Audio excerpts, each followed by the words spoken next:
என்கிட்ட எங்கள் ஐயா ஹரி கேட்டார், என்ன தலைப்பில் பேசுகிறீங்கன்னார். ஏதாவது ஒரு தலைப்பில் பேச வேண்டியதான், ஏதாவது சொல்லுங்களேன் அப்படின்னு. பேசுகிறது தான் முக்கியமே தவிர தலைப்பாக முக்கியம். எந்த தலைப்பில் வேணாலும் பேசலாம். கோயம்புத்தூரில் நண்பர் ஒருத்தர் இருக்கிறாரு, மரபின் மைந்தன் முத்தையான்னு அவருக்கு பேர்.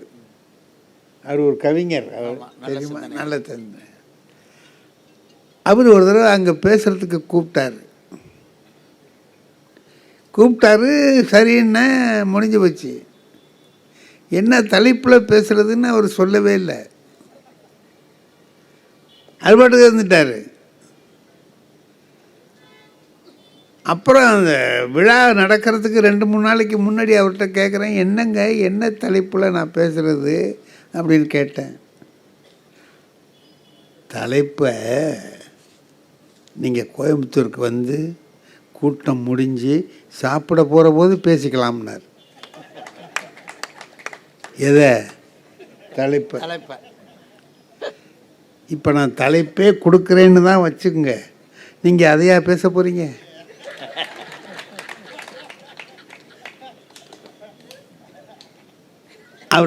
அவர் சொல்கிறார், அதே கொடுக்குறதாகவே வச்சுக்கோங்க, நீங்கள் அதையா பேச போகிறீங்க? உங்கள் இஷ்டத்துக்கு பேசுங்க.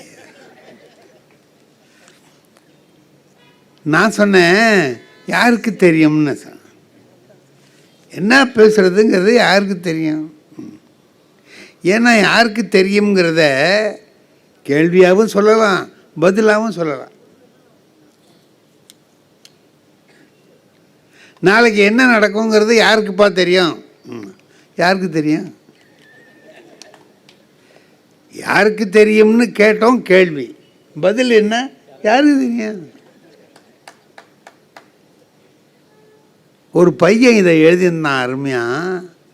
3ஆம் உலகப் போர் நடந்தால் உலகம் என்ன ஆகும்னா, உலகம் எப்படி இருக்கும்னு கேள்வி கேட்டிருந்தான்.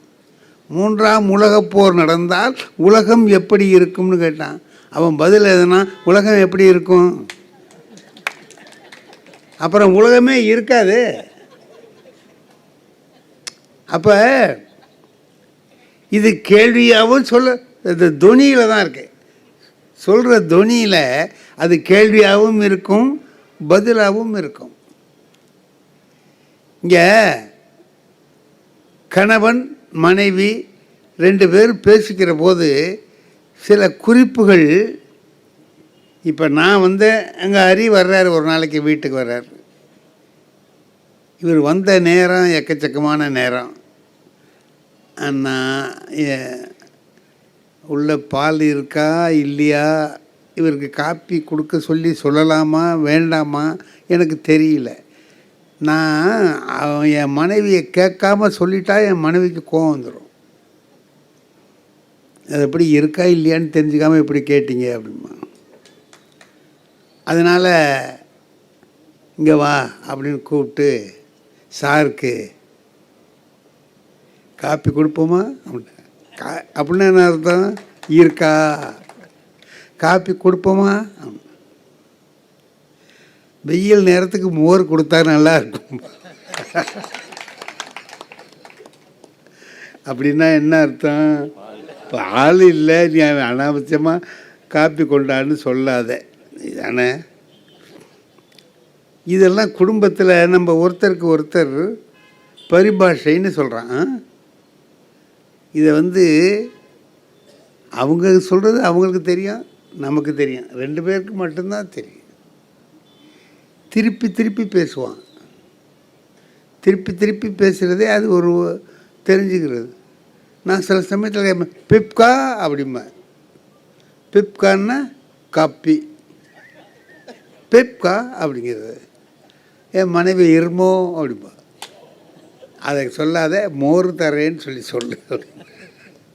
இப்போ ஒருத்தருக்கு ஒருத்தர் இந்த பாஷை பேசிக்கிறதுனால என்ன இருக்குன்னா, நமக்குள்ளே மற்றவங்களுக்கு தெரியாமல் நம்மளாக பேசிக்கிறோம். யாருக்கு தெரியும்? இதெல்லாம் யாருக்கு தெரியும்? இப்போ கணவன் மனைவிக்குள்ளே என்ன இருக்கணும்னு கேட்டிங்கன்னா, ஒரு ஒத்துழைப்பு இருக்கணும். ஒருத்தர் ஒருத்தர் புரிஞ்சுக்கிட்டு இருக்கணும். எனக்கு கல்யாணம் ஆன போது முதல் இரவுங்க, முதல் இரவு அதை பற்றி ஒருத்தனும் வெளியில் சொல்ல மாட்டான். நான் கொஞ்சம் வெக்கம் இல்லாமல் தான் சொல்கிறேன்னு வச்சுங்க, சொல்கிறேன். அன்றைக்கே முதல் இரவு எங்களுக்கு வச்சாச்சு. என் நண்பர்கள்லாம் என்ன பண்ணுறான்னா எல்லோரும் சேர்ந்துக்கிட்டு கேலி பண்ணுறான், என்கிட்ட வந்து என்னென்னமோ சொல்கிறானோ. அதில் சில பேர் யோசனையெல்லாம் சொல்கிறாங்க. அதில் எந்த பயலுக்கும் இன்னும் திருமணம் ஆகலை, அவனெல்லாம் சொல்கிறான். நம்ம தலைவிதி கேட்டுக்கிட்டு இருக்க வேண்டியதாக இருக்குது. சரி, அதில் ஒருத்தன் சொன்னால் அருமையான யோசனை. மனைவி முதல்ல பேச மாட்டாங்கப்பா, நீ தான் பேசணும், நல்ல விஷயமா பேசு, உன் குடும்பத்தை பற்றியும் அவங்க குடும்பத்தை பற்றியும் நல்ல எண்ணம் உண்டாகிற மாதிரி வார்த்தைகளை பேசி பேச்ச ஆரம்பினா அது நல்லா இருக்குல்லங்க. இது நல்லா, நான் அதுக்கெல்லாம் என்னென்ன சொல்லலான்னு டைலாக்லாம் தயார் பண்ணி வச்சுக்கிட்டு தான் உள்ளே போனேன். அதுக்கு அவசியமே இல்லை, அதை பேசவே விடல. என் மனைவியே முதல்ல பேசிட்டாங்க. என்ன பேசுனாங்க தெரியுமா? நான் எவ்வளோதான் பொம்பளைங்களை பார்த்துருக்கேன், ஆனால் உங்கள் அம்மா மாதிரி ஒரு ராட்சசி உலகத்திலே இல்லை. இப்போ நான் எப்படி இருக்கேன், எனக்கு எப்படி இருக்கும்? 25 வயசாச்சு. 25 வருஷமாக எங்கள் அம்மாவை பார்த்துட்ருக்கேன், எங்கள் அம்மாவோட பழகிட்டு இருக்கேன்.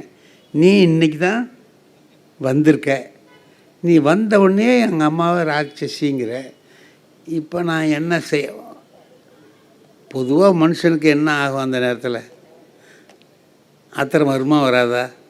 அம்மாவை இப்படி சொல்கிறாளே அப்படின்ட்டு ஓங்கி ஒரு அரைஞ்சி வெளியில் விரட்டி விட்டுடலாமா அப்படின்னு ஒரு மனசு நினைக்குது.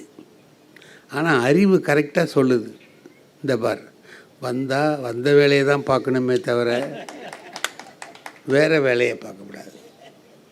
Chuck right. நானும் ரொம்ப நாளாக பார்த்துக்கிட்டு இருக்கேன்ட்டேன். யார்கிட்ட? நானும் எங்கள் அம்மாவை கவனிச்சுட்டு தான் இருக்கிறேன், நீ சொல்கிறது கரெக்டு தான். அட பாவிக்காதீங்க,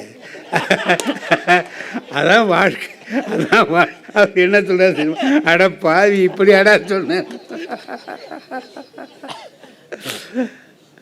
நானும் ரொம்ப நாளாக கவனிச்சுக்கிட்டு இருக்கேன்.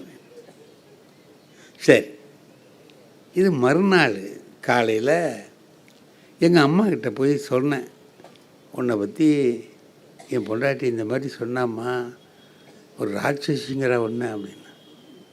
இதுக்கு எங்கள் அம்மாவுக்கு கோவம் வரணும்லங்க. அது கிடக்கட்டும், நீ என்ன பண்ணேன்னா,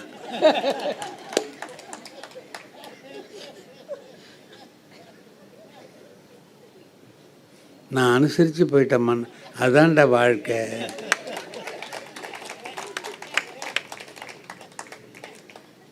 உங்கள் அப்பார்கிட்ட நான் சொன்னதை விட அவள் அதிகமாக ஒன்றும் சொல்லலடா.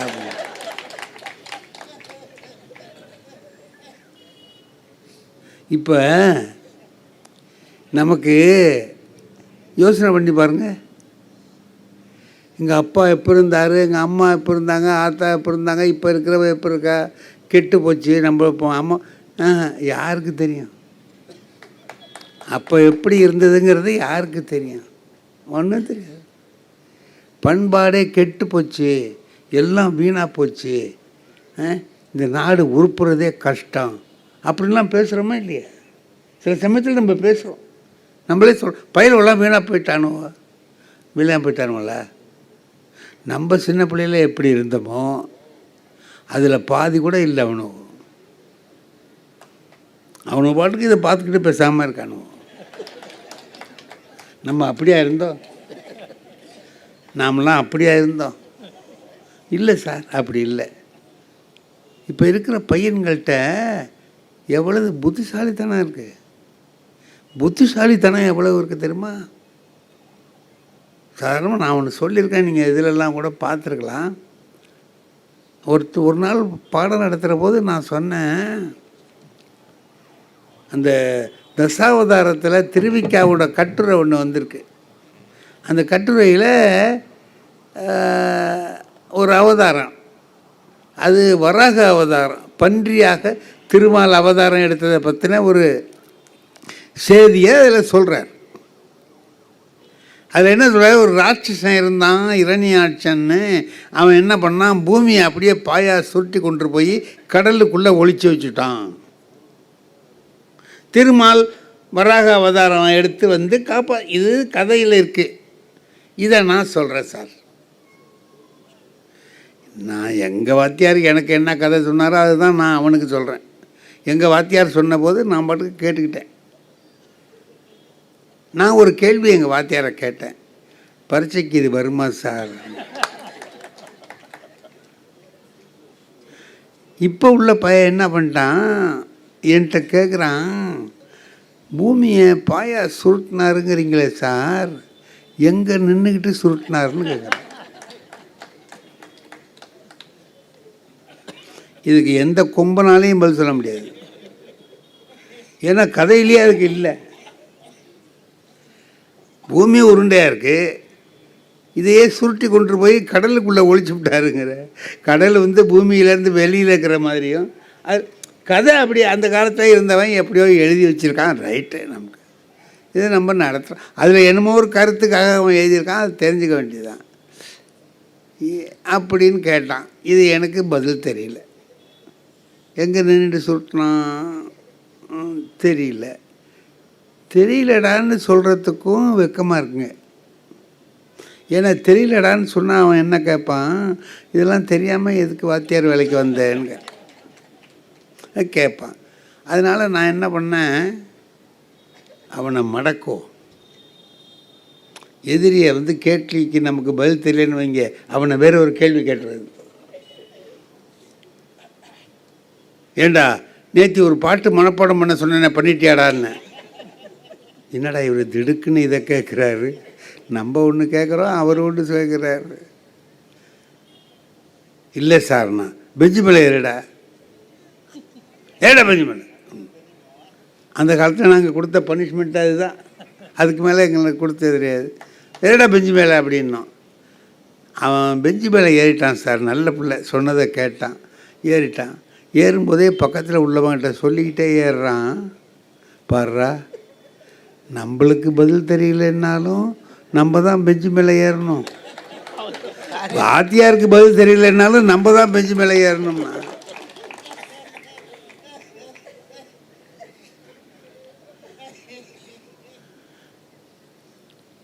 அப்போ அவனுக்கு புரிஞ்சு போச்சுல, இந்த ஆள் எதுக்கு நம்மளை பெஞ்சு மேலே ஏற சொல்கிறான்னா, பாட்டு மனப்பாடம் பண்ணாததுக்காக அல்ல, அவருக்கு பதில் தெரியாத கேள்வியை நம்ம கேட்டுவிட்டோங்கிறதுக்காக இந்த ஆளை ஏற சொல்கிறான். இப்போ இந்த மாணவன் கெட்டு போயிட்டான்னு சொல்கிறதா, நல்லா இருக்கிறான்னு சொல்கிறதா, அறிவாளியாக இருக்கான்னு சொல்கிறதா, செல் பார்க்கறதுனாலே அவன் வீணாக போயிட்டான்னு சொல்கிறதா, செல்லிலேருந்து எடுக்க வேண்டிய நல்ல விஷயங்களை 1000 எடுக்கிறானே, வாத்தியாருக்கு தெரியாத விஷயத்தெல்லாம் அவன் சொல்கிறான் சார் இன்னைக்கு. அப்போ என்ன பண்ணுறது, அதுக்கு என்ன பண்ணுறது நாம்? அவன் அதனால் அறிவை வளர்த்துக்கிறான்னு சொல்கிறதா, செல்லு பார்த்து வீணாவே போயிட்டான்னு சொல்கிறதா, என்ன சொல்கிறது? ஒன்று தானே சார். செல்லுங்கிறது ஒரு கருவி, அது நம்மளை உண்டாக்கவும் உண்டாக்காது, அழிக்கவும் அழிக்காது, ஒன்றும் செய்யாது. அதை வச்சு நாம் என்ன பண்ணுறோங்கிறத பொறுத்து தான் இருக்க விஷயம். அதுக்குள்ளற நல்லதும் இருக்குது, கெட்டதும் இருக்குது. எதை நாம் எடுத்துக்கிறோம் அதை வச்சு தான். நம்ம வீட்டில் இருக்கிற கத்தி நல்லதுங்கிறீங்களா கெட்டதுங்கிறீங்களா? காய்கறி அரிஞ்சா நல்லது தான், கழுத்தை அறுத்தா கெடுதல் தான். கத்தியா கழுத்தை அறுத்தது? அதனால் செல்லு மேலே ஒன்றும் தப்பு இல்லைங்க. இந்த பிள்ளைகளுக்கு நல்ல வழியை நாம் காட்டிட்டோம்னா, தம்பி இதை பார், திருக்குறளில் நான் சொல்லி கொடுத்தது கொஞ்சம்டா, நீ அதுக்குள்ளே திருக்குறள்னு எடுத்து வச்சு பாரு. இந்த நெட்டில் இன்னும் 1000 விஷயங்களை அதை பற்றி சொல்லுவாங்க. அப்படின்னு சொல்லி எந்த சந்தேகம் இருந்தாலும் அதை நீ எடுத்தினா வரும், அதை நீ பார்த்து தெரிஞ்சுக்கலாம்னு கல்விக்காக அதை பயன்படுத்துடா அப்படிங்கிறதுக்கு அவனை நம்ம பழக்கப்படுத்திக்கிட்டே இருந்தோம்னு வைங்க, அதிலே போடுவான். தப்பான வழிக்கு போக மாட்டான். அந்த சூதாட்டத்தில் போயிட்டான், அதில் போயிட்டான், வீணாக போயிட்டான். நம்ம எல்லாம் எவ்வளோ செய்திகள் படிக்கிறோம். அந்த பக்கமே திரும்பாமல் நல்லதையே காட்டுவோம். நாம் செய்ய வேண்டிய வேலைகளை சரியாக செய்யாமல் அந்த பிள்ளைகளையே குறை சொல்கிறதுல என்ன லாபம் இருக்குது? இதுக்கெல்லாம் யார் காரணம் அப்படின்னா அதுதான் நான் நினச்சேன். அப்போ யாருக்கு தெரியும்னு சொல்கிற போது இதுக்கெல்லாம் யார் காரணம்? யாருக்கு தெரியும்? யாருக்கு தெரியும்? நான் உங்களை காரணங்கிறேன், நீங்கள் என்ன காரணங்கிறீங்க. நம்ம 2 பேரும் ஒருத்தரை குறை சொல்லிக்கிட்டே இருக்கிறோம். புரிஞ்சுக்கிறது தான் சார் முக்கியம். இதை வைத்துக்கொண்டு என்ன செய்யலாம்ங்கிறத புரிஞ்சுக்கும். இன்னமும் எனக்கு இதை முழுக்க பயன்படுத்த தெரியல. என் பேத்தி செய்கிறா. என் பேத்தி ஏன் இப்படி பண்ணுற, நீ இந்த மாதிரி செய்யலாம்லங்கிறா. தெரியலப்பா, எனக்கு அது தெரியல, இங்கே கொண்டா. இப்போ நான் அதில் பின்தங்கியிருக்கேன், அவள் அதில் நல்ல தெரிஞ்சு வச்சுருக்கிறான், முற்போக்காக இருக்கிறான். நம்ம என்ன பண்ணுறதுங்க? அதனால் எல்லாருமே போயிட்டாங்க, வீணாக போயிட்டாங்க, அப்படி போயிட்டாங்க, இப்படி போயிட்டாங்கன்னு சொல்ல வேண்டாம். இதை எப்படி மாற்றி கொண்டு போகலாங்கிறத, எப்படி மாற்றி எடுத்துகிட்டு போகலாங்கிறத. முல்லா கதையில் ஒரு கதை இருக்குது. முல்லாக்கா கழுதையில் ஏறி போகிறாரு. போயிட்டுருக்கும்போது ஒருத்தன் கேட்குறான், முல்லா எங்கே போகிறீங்கன்னு கேட்டான். இதுக்கு என்ன சொல்லணும்? இங்கே போகிறேன் அங்கே போகிறேன்னு சொல்லலாம், சொல்ல முடியாது போடான்னு கூட சொல்லலாம், எது வேணாலும் சொல்லலாம். அவர் என்ன கேட்டேன், எங்கே போகிறீங்கன்னு கேட்டேன், அப்படின்னாரு, போயிட்டார். இன்னொரு நாள் வந்தார், கழுதையில் ஏறிட்டு வந்தார். முல்லா எங்கே போகிறீங்கன்னா அப்படின்ட்டு போயிட்டார். அவனுக்கு கோபம் வந்துட்டு. முல்லாவுக்கு திமிரு ஜாஸ்தியாக போயிட்டுப்பா, பணம் சேர்ந்து வச்சு போல இருக்கு. கேட்குற கேள்விக்கு கூட பதில் சொல்ல மாட்டேங்கிறான் ஐயா, அவ்வளவு பெரிய ஆளாக போட்டான்.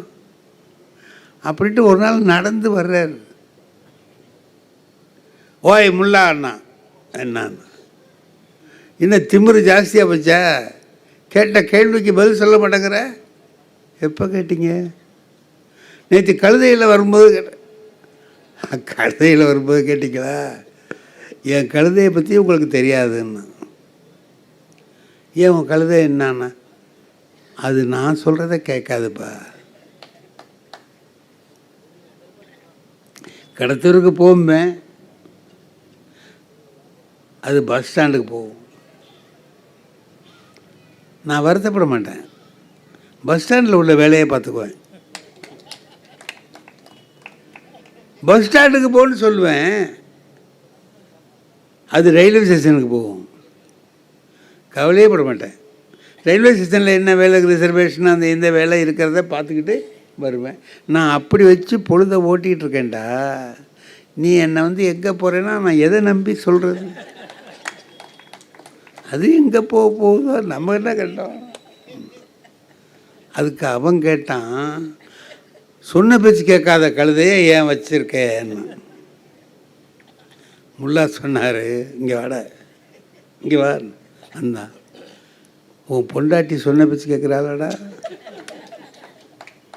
இல்லை, விரட்டியா விட்ட வச்சு குடும்பம் நடத்துகிறே. இல்லை, இந்த கழுதையை விற்றுட்டு வேறு கழுதை வாங்கினா அது மட்டும் சொன்ன பேச்சு கேட்கும்னு தெரியுமா நமக்கு? அது கீழே தள்ளுற கழுதையாக இருந்தா, ஏய் வந்ததை வச்சு வாழ கற்றுக்கணும்டா, வராததை நினச்சி ஏங்கிட்டு இருக்கக்கூடாதுடா. இருக்கிறது எதுவோ அதை வச்சு வாழ்கிறது எப்படின்னு கற்றுக்க. இல்லாததை நினச்சி ஏங்கிட்டு இருக்காத அப்படின்னு ஒரு கருத்துரை சொல்கிறார். அது அது விளையாட்டாக தெரியுது நமக்கு, அதுக்குள்ளே எவ்வளவு விஷயம் இருக்குது. நமக்கு கிடைச்சிருக்கிறத வச்சு போற்றி வாழ தெரிஞ்சுக்கிட்டு இந்த வாழ்க்கையை சிறப்பாக வாழலாம், சிறப்பாக வாழலாம். நான் என் மனைவியை பற்றி சொன்னேன் பாருங்க, அந்த மனைவியோடு நான் எவ்வளவு காலம் வாழ்ந்துருக்கிறேன். எங்கள் அம்மாவோடு சேர்ந்து என் மனைவியோடு சேர்ந்து வாழ்ந்துருக்கிறேன். அதுக்கு பிறகு அந்த மனைவியும் அந்த அம்மாவும் அவ்வளவு உயிருக்கு உயிராக ரெண்டு பேரும் பழகிற மாதிரி மாறிட்டாங்கல்ல. எப்படி மாறினாங்க? எங்கள் அம்மா நடந்துக்கிட்ட முறையும் அப்படி, மனைவி நடந்துக்கிட்ட முறையும் அப்படி. ஒருத்தரை ஒருத்தர் புரிஞ்சுக்கிட்டு நடந்துக்கிற போது குடும்பத்தில் சங்கடமே இருக்காதே, ஒரு தொல்லையும் இல்லையே, நல்லா வாழலாமே. என்ன காரணம்? ஒரு முறை அறிஞர் அண்ணா அவர்கள் ஒரு திருமணத்தில் பேசுகிற போது மணமக்கள் எப்படி இருக்கணுங்கிறதுக்கு ஒரு சின்ன கதை சொன்னார், ஒரு நிகழ்ச்சியை சொன்னார். நல்லா இருந்துச்சு. ஒரு கணவன் வர்றான், மனைவிகிட்ட சொல்கிறான், நாளைக்கு லீவு தான், வரியா கல்லணை போய் பார்த்துட்டு வருவோன்னு சொன்னான். கல்லணைக்கு போய் சுற்றி பார்த்துட்டு வரலாம், போவோமான்னு. போவோங்க. ஏதாவது சாப்பிட்றதுக்கு செஞ்சு எடுத்துகிட்டு வாயேன். என்ன செய்கிற? புளிச்சோறு செய்யட்டுமா? செய்ய நல்லா இருக்குமா? நீ தான் நல்லா செய்விய, செய். செஞ்சு எடுத்துக்கிட்டு மறுநாள் கல்லணை பார்க்குறதுக்கு போயாச்சு. கல்லணையெல்லாம் சுற்றி பார்த்துட்டு வந்து சாப்பிட உட்காடுறாங்க. மனைவி என்ன பண்ணுறா, ஒரு சின்ன தட்டில் புளிச்சோரை வச்சு, வடகம் வறுத்து வச்சுருந்த எல்லாத்தையும் எடுத்து வச்சு, துவையல் வச்சு சாப்பிட கொடுத்தா. அவன் சொன்னான், இதுதான் வீட்டில் செய்கிறோமே, இதுதான் வீட்டில் செய், இதே மாதிரி தான் நீ தட்டில் வைப்ப, வீட்டில் கொடுப்ப, எனக்கு சிம்ப, எதுக்கு கல்லணைக்கு வரணும்னா? என்னடா இது, கல்லணைக்கு வந்ததுக்கு இதுக்கு என்ன சம்பந்தம்? இப்போ என்னங்க, நீங்கள் சொன்னபடி தானே நான் புளியோதரை கொண்டு வந்துருக்கிறேன், நீங்கள் கேட்டபடி கொண்டு கொடுத்துருக்குறேன், சாப்பிடாம என்னவோ வம்பு வளர்க்குறீங்களே. என்னென்ன வம்பு வளர்க்குற மாதிரி இருக்கவனுக்கு இந்த மாதிரி தட்டில் வச்சு நான் பாட்டுக்கு நான் திங்க, நீ கொண்டு வந்து வைக்க, இது வீட்டில் நடக்குது. இங்கே வந்ததுக்கு என்ன அடையாளம்?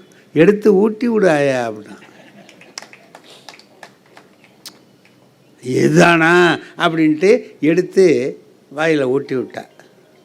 வாங்கிட்டு சொல்கிறான், ஆமாம் நீ புளி சோறு கொண்டு வரேன்ல சொன்னேன். ஆமாம் புளிசோறு தானே கொண்டு வந்திருக்கேன். எங்கே புளிசோறு கொண்டு வந்திருக்கேன்? புளிசோறு கொண்டாடுறேன்னு சொல்லிவிட்டு சக்கரை பொங்கல் கொண்டு வந்திருக்கேன். இல்லைங்க புளிசோறு தாங்கண்ணா. என்ன புளிசோறு, இங்கே வாங்க அப்படின்னு இவன் ஒரு வாய் எடுத்து அவளுக்கு ஊட்டி விட்றான். என்ன ஒரு வாய் ஊட்டி விட்டுட்டு சொல்லு புளிசோறா? புளிசோறு தானங்களேன்னா, இப்படியா, உன் கைப்பட்ட உடனே அது சக்கரை பொங்கலாக போயிட்டு போல இருக்கு. வாழ்க்கை இப்படி இருக்க வேண்டும்னு சொன்னார். ஒருவரை ஒருவர் மகிழ்ச்சியோடு வைத்து கொள்ளுகிற வாழ்க்கை தான் குடும்ப வாழ்க்கையில் சிறந்த வாழ்க்கை. அந்த வாழ்க்கையை வாழ நாம் கற்றுக்கொள்ள வேண்டும். சும்மாவாவது ஒரு சின்ன சின்ன விஷயங்களுக்கெல்லாம் குற்றம் பார்க்கில் சுற்றம் இல்லைன்னா, கண் மலரில் கைப்படாதோ அப்படின்னு கேட்டார். கண்ணில் நம்ம கையை சமயத்தில் பற்றாதா? அதுக்காக கையை வெட்டி எரிஞ்சிட முடியுமா? ஏதோ குறைகள் இருக்கலாம். அந்த குறைகளை பெரிதாக நடக்காமல், பெருசாக எண்ணாமல், அந்த குறையை போற்றி வாழக்கூடிய ஒரு உயர்ந்த குணம் நமக்கு வர வேண்டும் என்பது தான். வாழ்க்கையில் எவ்வளதோ நாம் பார்த்துருக்குறோம், நல்லது கெட்டது எல்லாத்தையும் பார்த்துருக்கோம். ரெண்டையும் அனுபவிக்கிறோம். புறநானூற்றில் ஒரு அருமையான வரி இருக்கு. இந்த வீட்டில் இறந்து போன இரங்கல் ஒலி கேட்குது, எய்த்த வீட்டில் திருமணத்துக்கு மன ஒலி கேட்குது, கூடி இருக்கிற பெண்கள் மகிழ்ச்சியாக இருக்காங்க, கணவனை பிரிந்து வாழ்கிறவர்கள் கஷ்டமாக இருக்கிறாங்க. இப்போ ரெண்டும் இப்படி இருக்கு. அது என்ன சொல்கிறாரு, இன்னாது அம்மா இவ்வுலகம். இந்த உலகம் ரொம்ப கொடுமையானதப்பா. ஒரு பக்கம் இது, ஒரு பக்கம் அது, ரொம்ப கொடுமையான. இன்னாது அம்மா இவ்வுலகம் அப்படின்னு சொல்லிட்டு அடுத்த வரி, இனிய காண்க அதன் இயல்பு உணர்ந்தோரே. இதுக்குள்ளேயே ஒரு இனிமையை கண்டு வாழ கற்றுக்கிறான் பாரு, அவன் மனுஷன். துன்பங்கள் இருக்கும், வாழ்க்கையில் துன்பம் இல்லாமல் இருக்காது. எவ்வளவோ துன்பங்கள்லாம் இருக்கும். எல்லாவற்றுக்கும் இடையில் நாம் வாழ்வது தான். ஒன்றே ஒன்று தான், எதை நாம் எப்படி நினைக்கிறோங்கிறது தானுங்களே. ஒரு தடவை ஒரு கோயிலுக்கு போனோம். அந்த கோயில் அந்த கல்வெட்டுகள் எல்லாம் படிக்கிறதுக்காக போனோம். அது அந்த அந்த ஊரில் ஒரு டீ கடை கூட கிடையாது. பசிச்சா ஒன்றும் சாப்பிட முடியாது. இந்த மாதிரி இருக்க இதில் வந்து மாட்டிக்கிட்டப்போ என்னடா பண்ணுறதுன்னு நினச்சோம். அப்போ அந்த குருக்கள் அர்ச்சனை பண்ணுற குருக்கள் என்ன பண்ணார், சொன்னார், ஐயா நாளிலேருந்து நீங்கள் வரும்போது எத்தனை நாளைக்கு வருவீங்க? நாங்கள் ஒரு 10 நாளைக்கு வருவோம் இங்கே அப்படின்னு. இந்த மணி அடிப்போம், 12 மணிக்கு சரியாக மணி அடிக்கும். நீங்கள் வாங்க, உங்களுக்கு 2 பட்டை சோறு அதிகமாக கொண்டாடுறேன், பூஜைக்கு கொண்டாடுறத கொஞ்சம் கூட கொண்டு வர்றேன், அதில் நீங்கள் ஒன்றை வச்சு சாப்பிட்டுங்க அப்படி சொன்னால் நாங்கள் 2-3 பேர் இருந்தோம். சரி, அதை வச்சு ஓட்டிடலாம் அப்படின்னு நினச்சிருந்தோம். ஒரு 4-5 நாள் ஓடிச்சு. அப்புறம் பார்த்தா மணி சத்தத்தையே கேட்கணும், மணி சத்தமே கேட்கல. அப்புறம் போய் பார்த்தாக்கா அவர் வந்துட்டு போயிட்டாருங்கிறான். நாங்கள் எங்கேயோ இருக்கோம், அவர் எங்கேயோ இருக்காரு, போயிட்டார். பெரிய கோயில் அது. அப்புறம் ஒரு நாள் பார்த்தோம், அது மாதிரி ஒரு 7 நாள் பசி பட்டினியாக ஓடிடுச்சு. அப்புறம் அந்த ஆளை பார்த்தபோது கேட்டேன், ஏன் மணி அடிப்பேன், ஏன் மணி அடிக்கிறத நிறுத்திட்ட, பட்டினியாக கிடக்குறோம் ஏன் நாங்கள் அப்படின்னு. சார், மணி அடிக்காததுக்கு 4 காரணம் இருக்குன்னு. மணி அடிக்காததுக்கு 4 காரணம் இருக்குன்னா என்ன 4 காரணம்? முதல் காரணம், இந்த மணியை மாட்டி தொங்க விடுற கொக்கி இருக்குது பாருங்கள், ஆமாம், அது உடஞ்சி போச்சு.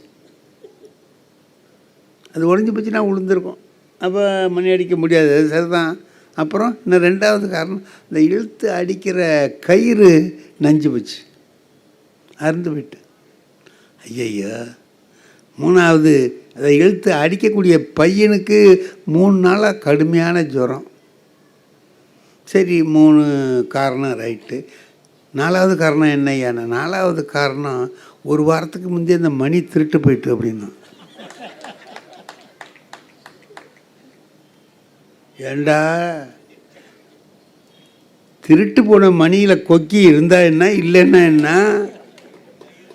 திருட்டு போன மணியில் கயிறு இருந்தால் என்ன, இல்லைன்னா என்ன? பயலுக்கு 3 நாளாக ஜுரம், அதுக்கும் மணி அடிக்காததுக்கு என்ன சம்பந்தம்? ஒரே காரணம்தான். என்ன காரணம்? மணி திருட்டு போயிட்டு. அதுக்கு சொல்கிறான் பாருங்க, 4 சேர்த்து வச்சு அந்த ஆள். அது மாதிரி இப்போ நம்ம 100 காரணம் சொல்கிறோம். குடும்பம் சரியில்லை, அவள் அப்படி வர்றா, இப்படி பண்ணுறா, இப்படி பண்ணுறா, இந்த ஆள் இப்படி பண்ணுறான், அப்படி பண்ணுறான். ஒன்றே ஒன்று தான், ஒத்து போகிற மனம் இல்லை என்பது தான். வேறு எல்லாமே துணை காரணங்கள் தான். முதல் காரணம் எது என்றால், கணவனும் மனைவியும் ஒருவரை ஒருவர் இவர் இப்படி தான் பேசுவார்னு அவளுக்கு தெரியணும், இவ இப்படி தான் பேசுவான்னு தெரியணும். தஞ்சாவூரில் பரீட்சை எழுத போன போது ஒரு திண்ணையில் ஒரு ரூமில் தங்கிக்கிட்டு 4-5 நாள் தங்கியிருந்தோம். அந்த வீட்டில் அண்மையில் திருமணமான கணவன் மனைவி வாழ்கிறாங்க. இது நாங்கள் அவங்க பேச்சை கேட்கணுன்னு எங்களுக்கு இல்லை. அதுக்கு கேட்காம இருக்க முடியாது. அப்படி தான் சத்தம். நான் ரூமில் இருக்கேன், அங்கே கேட்குது. காலையில் புறப்படும்போது சாயந்தரம் வரும்போது என்ன பண்ணுவான், டெய்லி ஒரே மாதிரி தாங்க சொல்லுவான். வருவான், அந்த அம்மா காப்பி கொண்டு வந்து கொடுக்கும், சத்தம் கேட்கும், காப்பி ஆத்துற சத்தம் கேட்கும், காப்பி கொடுக்காது. நீ கேட்டில்ல அந்த புடவை நான் பார்த்தேன்னா, நீ கேட்டில்ல அந்த புடவை, உங்களுக்கு இதே தான் வேலை, தினம் அதையே சொல்லிக்கிட்டே இருப்பீங்க, வாங்க மாட்டீங்க. இல்லை இல்லை, அந்த பார்டர் கொஞ்சம் சின்னதாக, உனக்கு எத்தனை ஒரு 4 விரக்கடை இருந்தால் போருமா, 6 விரக்கடை வேணுமா? 6 விரக்கடை, அதுக்கு தான் சொன்னேன். அதுதான் சொன்னதில் கொஞ்சம் லேட் ஆகுது, வேறு ஒன்றும் இல்லை. நெசவு ஆகிட்டுருக்கு, வரும்னு சொன்னார், வந்துட்டோம். ஆமாம், நீங்கள் இப்படியே தான் சொல்கிறீங்க, ஒன்றுமே சொல்ல கொள்ளம்பா இப்படி இருப்பான். அப்புறம் அவன் பேசுகிறது பூரா புடவையை பற்றியே பேசுவான் சார். 7,000 ரூபாய்க்கு தரேன்னாரு, நான் 5,000 ரூபாய்க்கு கேட்டேன், 5,500க்கு முடிச்சுக்கலான்னு சொல்கிறாரு, இதோட இருக்குது அப்படின்னு அதை பற்றியே பேசிக்கிட்டே இருப்பான். சந்தோஷமாக பொழுது ஓடிடும். காலையில் சைக்கிளை எடுத்து வெளியில் வைப்பான். அந்த புடவையை பார்த்துட்டு வரைக்கும், ஏண்டி அறிவு கெட்டவளை, தினம் புடவைன்னு அதே பேச்சாக இருக்கே, ஆஃபீஸுக்கு போகிறபோது இதுதான் பேசுவியா அப்படின்ட்டு போயிடுவான். இவா அப்படியே நிற்பா, கொஞ்ச நேரம் போயிடுவா. சாயந்தரம் வந்து அதே ஆரம்பிப்பான் சார், அதே புடவை தான் சார் சொல்லுவான். அந்த பொண்ணு கேட்டுக்கிட்டு இருப்பா சார், ஏண்டா உனக்கு இதே வேலையாக இருக்குது, இது ஏன் உளறேன்னு அது கேட்டதே இல்லை சார். 6 விரக்கடை வருதா அப்படின்னா, ஒரு 5 தான் இருக்கும், 6 பார்த்துக்கிட்டு இருக்கிறாரு, வந்துடும். அதெல்லாம் கேட்டேன், இன்னைக்கு கூட வேலை கேட்டேன் அப்படி இப்படின்னு இதை பேசிகிட்டே இருப்பான். காலையில் போகும்போது அறிவில்லி அடி உனக்குன்னு திட்டிட்டு போவான். நான் நினச்சி பார்க்குறேன், இவன் பொய் பேசுகிறான்னு அவளுக்கு தெரியுமா தெரியாதா சார்? இந்த போய் தான் புழுகுறான், தெரியுமா தெரியாதா? தெரிஞ்சுக்கிட்டான் அவன் இருக்கா, என்ன அளவோ சொல்லிட்டு போகிறான், போகிறான் போ. அவனுக்கு அதில் ஒரு சந்தோஷம் இருக்குது, அடைஞ்சிட்டு போகிறான் அப்படின்னு அவளும் அதை நினச்சிக்கிட்டு தான் பொழுதை ஓட்டுறா. இந்த புடவை வரலையேங்கிறதுக்காக குடும்பத்தில் எதுவுமே இல்லாமல் போகலை, எல்லாமே இருந்தது, அத்தனையும் இருந்தது. வாழ்க்கை சுகமாக ஓடிக்கொண்டிருந்தது. நாம் இப்போ இந்த குழந்தைகளை வளர்க்கிற போது நாம் ஒன்று கவனிக்கணும். ஒரே ஒரு விஷயம், நான் முதல்ல வேலைக்கு போன போது ஒரு எலிமெண்ட்ரி ஸ்கூலில் வாத்தியாராக போனேன். அப்போ எவ்வளவு சம்பளம் இருக்கும்னு நினைக்கிறீங்க? கமிஷனர் அம்மாவுக்கு வந்து தெரியும், 30 ரூபாம்மா. ஒரு வருஷத்துக்கு இன்க்ரிமெண்ட்டு எவ்வளவு தெரியுமா? 1/2 ரூபா. அந்த ஸ்கேல் ஆஃப் பே 30, 1/2, 33. 6 வருஷத்துக்கு இன்க்ரிமெண்ட் கிடைக்கும், அதோடு சரியாச்சு. இதுதான் சார் அலவன்ஸு கொஞ்சம் கிடைக்கும், 35 ரூபா கிடைக்கும். 30, 35, 65 ரூபா சம்பளம் மாதத்துக்கு. இது தான் நான் வாங்கி கொண்டே எங்கள் அப்பாட்ட கொடுத்துருவேன். எங்கள் அப்பா ஒரு துணி கடை வச்சுருந்தார். புள்ள வாங்கின சம்பளத்தை அப்படியே கொடுக்குறான்னு அவரும் வாங்கிக்குவார். நான் எனக்கு அப்பப்போ வேண்டிய செலவை கடையில் எடுத்துக்குவேன், அவருக்கு தெரியாமலே எடுத்துக்குவேன். அது அப்படி ஓடிக்கிட்டுருக்கோம். இப்போ 3 வருஷம் இப்படி ஓடிடுச்சு. கையில் கடிகாரம் இல்லை. நான் கேட்டேன், அப்பா ஒரு கடிகாரம் வாங்கி கொடுங்கப்பான்னு கேட்டேன். அப்போ அந்த கடிகாரம், நான் சொல்கிற கடிகாரத்துக்கு விலை என்ன தெரியுமா? 100 ரூபா. அன்னைக்கு இருந்த ரேட்டு சொல்கிறேன், 100 ரூபா தான். அதுக்கு எங்கள் அப்பா என்ன சொன்னார், எதுக்கு கடிகாரம்னு கேட்டார். இல்லைப்பா, பள்ளிக்கூட்டில் எல்லோரும் கட்டியிருக்காங்க, நம்ம கடிகாரம் கட்டாமல் இருக்கிறது என்னவோ மாதிரி இருக்குது, கடிகாரம் வேணும். எதுக்குடா கடிகாரம்? இந்த பாரு, மணிக்கூண்டில் கடிகாரம் இருக்குது, போகும்போது பார்த்துக்கலாம். உங்கள் பள்ளிக்கூடத்தில் கடிகாரம் இருக்குது, அதில் பார்த்துக்கலாம். இல்லை சந்தேகம் எப்போது பார்க்கணுன்னு நினச்சின்னா பக்கத்தில் கடிகாரம் கட்டியிருக்கிறவன்கிட்ட கேட்டால் டைம் சொல்லுவான், கேட்டுக்கலாம். இதுக்கு எதுக்கு உனக்கு ஒரு கடிகாரம் பார்? இதுக்கு நான் என்ன பதில் சொல்கிறது? இப்படியே சொல்கிறார் சார், இப்படியே சொல்கிறார். 6 மாதம் இப்படி சொல்லியிருக்கார். ஒரு நாள் நான் கடையில் நிற்கிறேன், ராத்திரி 7 மணி இருக்கும். அவருடைய நண்பர், உற்ற நண்பர் கோபால் செட்டியார்னு அவர் அவர்கிட்ட உட்காந்து பேசிகிட்டு இருக்கிறார். அவர் கேட்குறாரு, யோ வடிவேலு மாதம் சம்பளம் வாங்கிட்டு வந்து உங்கள்கிட்ட தானே கொடுக்குறான்? ஆமாம் கொடுக்குறான். ஒரு கடிகாரம் தானே கேட்குறான், 6 மாதமாக கெஞ்சிக்கிட்டே இருக்கிறான், நீ வாங்கி கொடுக்க மாட்டேங்கிறையா? ஏயா அவனாவே வாங்கிக்கலாம், வாங்கிக்க மாட்டேங்கிறான், உன்கிட்ட கொண்டாந்து கொடுக்குறான்ல, நீ வாங்கி கொடுக்க வேண்டாமா அப்படின்னா. அதுக்கு எங்கள் அப்பா என்ன சொல்கிறாரு, என் பிள்ளைக்கு கடிகாரம் வாங்கி கொடுக்க எனக்கு தெரியாத, நீ என்ன சிபாரிசா அதுக்கு? போயா கேட்ட உடனே எதையும் வாங்கி கொடுக்கப்படாதியா?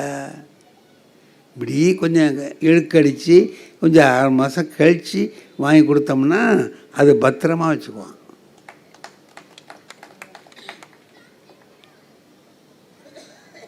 உடனே வாங்கி கொடுத்தா அதோட அருமை தெரியாது. கடிகாரம்லாம் சொல்லி வச்சுருக்கேன்யா, வரும், வெளிநாட்டு கடிகாரம், ஃபேவர் லூபான்னு கடிகாரம் சொல்லி வச்சுருக்கேன், வரும், வாங்கி கொடுப்பேன் அப்படின்னு சொல்கிறாரு. எனக்கு அது இன்னைக்கு வரைக்கும் ஒரு பெரிய பாடமாக இருக்குது. அவர் சொன்ன வார்த்தை, எதையும் கேட்ட உடனே கொடுத்துடாத, கொஞ்சம் அதுக்காக போராடிய பிறகு வாங்கி கொடு. அப்படி கொடுத்தா அந்த பொருளை கவனமாக வச்சுருப்பான். இன்றைக்கி நம்ம பிள்ளைகளுக்கு என்ன பண்ணுறோம், அவன் கேட்கறதுக்கு முன்னாடியே வாங்கிட்டு வந்து கொடுக்குறோம். கேட்கறதுக்கு முன்னாடியே நம்ம வாங்கிட்டு வந்து கொடுக்குறோம். வீட்டுக்கு போயிட்டு கடைக்கு போயிட்டு உள்ள வீட்டுக்கு வந்து திரும்பி பார்த்தா அதை உடைச்சி வச்சுருக்கான். ஏன்? அவ்வளவு எளிதாக கிடைச்சி வச்சு. நான் விளையாடின சாமான்கள் இன்னமும் இருக்குது, 90 வருஷமாக இருக்குது. என்ன காரணம்? அவர் ஒன்று வாங்கிறதுக்கு என்னம்மா இல்லைம்மா, 90 வயசு ஆகிறதுக்கு இன்னும் 5-6 மாதம் இருக்குமா, 5-6 மாதம். சரி, என்ன காரணம்? பிள்ளைகளை நாம் ஒரு பொருளுக்காக அவங்க கொஞ்சம் போராடி வாங்குற மாதிரி வச்சா அதோட அருமை தெரியும். இன்றைக்கி நம்முடைய சுதந்திரத்தோட அருமை தெரியாமல் இருக்கிறதுக்கு என்ன காரணம்? சுதந்திரத்துக்காக போராடினவன் யாரும் இப்போ இல்லை, அவன் எல்லாம் போயிட்டான். என்ன பாடுபட்டார்கள் இந்த நாட்டுக்கு சுதந்திரம் வேணுங்கிறதுக்காக, எவ்வளவு அடிபட்டு இந்த வஉசி போன்றவர்களெல்லாம் என்ன பாடுபட்டார்கள். அதெல்லாம் இப்போ இருக்கிறவனுக்கு தெரியல. ஐயா சொன்னாரே, நம்ம பிள்ளைகளுக்கு சொல்லுங்கன்னு சொன்னார். அதில் இந்த இலக்குன்னு சொன்னார் பாருங்க. இலக்குங்கிறது நாம் எல்லாரும் கவனத்திலே கொள்ள வேண்டிய ஒரு முக்கியமான விஷயம். என்னன்னு கேட்டிங்கன்னா, இலக்கு எப்படி இருக்கணும்? இலக்கு இலக்கியம். இலக்கை இயம்புவது தான் இலக்கியம். சரி சொன்னீங்க, தொல்காப்பியம் சொல்லுது. சரி, இலக்கு எப்படி இருக்கணும்? எதை இலக்காக வச்சுக்கணும்? என்கிட்ட படிக்கிறான் பையன், டேய் இந்த பரீட்சையில் உன்னுடைய இலக்கு என்ன கேட்குறான், உன்னுடைய லட்சியம் என்ன? ஒருத்தன் சொல்கிறான், 100க்கு 100 வாங்கணும் சார், எல்லா பாடத்துலேயும் 100க்கு 100 வாங்கணும் சார், அது அவனுடைய இலக்கு. இன்னும் ஒருத்தன் சொல்கிறான், எப்படியாவது 10 வாங்கிடணும் சார், 100க்கு 10 எல்லாத்துலேயும் வாங்கிடணும்னு நான் ஒரு உறுதியாக இருக்கேன் சாருங்கிறான். இதுவும் லட்சியம்தான், அதுவும் லட்சியம்தான். லட்சியம் எப்படி இருக்கணும்? உயர்ந்த லட்சியமாக இருக்கணும். உயர்ந்த லட்சியமாக இருக்கணும். உள்ளுவது எல்லாம் உயர் உள்ளல். அதை திருவள்ளுவர் எவ்வளவு நுணுக்கமாக ஒன்று சொல்கிறாருன்னு பார்த்தீங்களா? உள்ளுவது எல்லாம் உயர் உள்ளல், மற்ற அது தள்ளினும் தள்ளாமை நிறுத்துங்கிறார். நினைச்சா உயர்வா நினை. ஏன் தெரியுமா? அதிலே அதை உன்னால் எட்ட முடியாவிட்டாலும் உலகம் உன்னை பாராட்டும். ஒன்று சொல்லட்டுமா? ஒரு தடவை நான் பேப்பர் திருத்தி கொண்டு போய் என் கிளாஸில் அரையாண்டு தேர்வு முடிஞ்சு பேப்பரை விடைத்தாள்கள்லாம் கொண்டு பிள்ளைகளுக்கு கொடுக்குறேன். என் கிளாஸில் படித்த ஒரு பொண்ணு 98 மார்க் வாங்கிருந்துச்சு. தமிழில் 100க்கு 98 மார்க் வாங்கிருந்துச்சு. நல்ல மார்க்கு, பாராட்டு.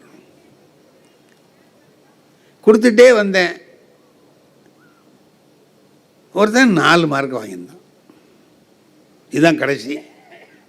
98 மேலே 4 கீழே. நான் அந்த 98 மார்க் வாங்கின பிள்ளைய முதல்ல போய் பாராட்டுவோம் அப்படின்ட்டு அது கிட்ட போகிறேன். அந்த பொம்பளை பிள்ளை தேம்பி அழுகுது. தேம்பி அழுகுது. ஏம்மா, ஏன் நீ அழுகுற? என்ன விஷயம்? இந்த கிளாஸ்லேயே நீ தானே ஃபஸ்ட்டு, அப்படி இருக்கும்போது எதுக்காக அழுகுற அண்ணா? இல்லையா, இன்றைக்கி காலையில் வரும்போதே எங்கள் அப்பா சொல்லி அனுப்புனார், எல்லாத்துலேயும் 100க்கு 100 வாங்கினா வீட்டுக்கு வா, இல்லைங்க ஓடிப்போடு. வீட்டுக்கு வந்த நானே அடித்த உடனே சாவடிச்சிருவேன் அப்படின்னு எங்கள் அப்பா சொன்னார். முதல் பீரியடு கணக்கு பேப்பர் வந்தது சார், 100க்கு 100 வாங்கிட்டேன். செகண்ட் பீரியடு சயின்ஸ் பேப்பர் வந்தது, 100க்கு 100 வாங்கிட்டேன்.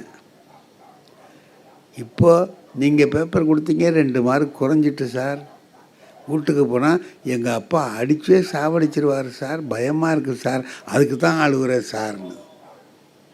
நான் சொன்னேன், உங்கள் அப்பாவை எனக்கு தெரியுமா, நான் சாயந்தரம் சொல்கிறேன், இதான் நீ தான் நிறையா மார்க் வாங்கியிருக்க, ஒன்றும் பண்ணாதையா, இதான் என் கிளாஸில் ஃபஸ்ட்டு அப்படின்லாம் சொல்லி நான் உனக்கு சமாதானப்படுத்துகிறேன், நீ கவலைப்படாத, அழாத. என்ன நீங்கள் எல்லாம் சொல்கிறதுக்குள்ளேயே அவர் வேலையை முடிச்சிடுவார் சார்.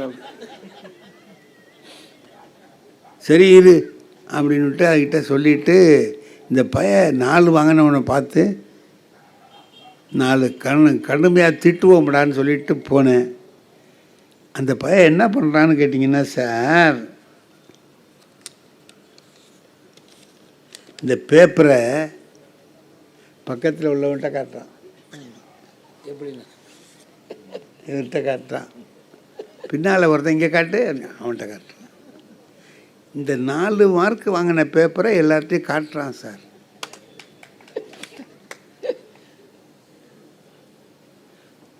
சிரிப்புன்னா தாங்க முடியாத சிரிப்பு. இதை வேறு அங்கேருந்து ஒருத்தன் எவ்வளவுன்னு கேட்குறான், 4ன்னு போட்டு காட்டுறான். எனக்கு 98 வாங்கிக்கிட்டு அந்த பொண்ணு அழுதுகிட்டு இருக்கு, இந்த பையன் 4 வாங்கிட்டு சிரிச்சுக்கிட்டு இருக்கான். இது உருப்பிடுவானா? அறிவு கெட்ட நாயே, ஏன்டா இப்படி உட்காந்துருக்க? உனக்கு வெக்கப்பட வேண்டாம்? மார்க் இவ்வளோ குறைச்சலாக வாங்கியிருக்கமேன்னு வெக்கப்பட வேண்டாமா? அழுதுகிட்டு இருக்க, சிரிச்சுக்கிட்டு இருக்கிற அப்படின்னு கேட்டேன். அதுக்கும் சிரிக்கிறான் சார். அதுக்கு இல்லை சார், எதுக்குடா சிரிக்கிறேன் அப்படின்னேன். அது சொல்கிறான், இல்லை சார், இந்த 4 மார்க்கு எப்படி வந்ததுன்னு நினச்சி சிரிச்சுக்கிட்டு இருக்கிறேன் சார்.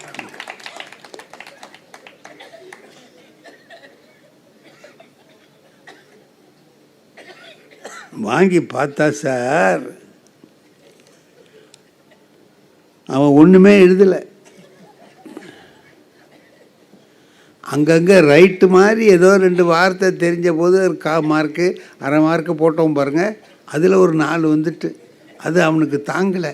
இது வரைக்கும் வந்த பேப்பர்லேயே இதான் ஃபஸ்ட்டு சாருங்கிறான்.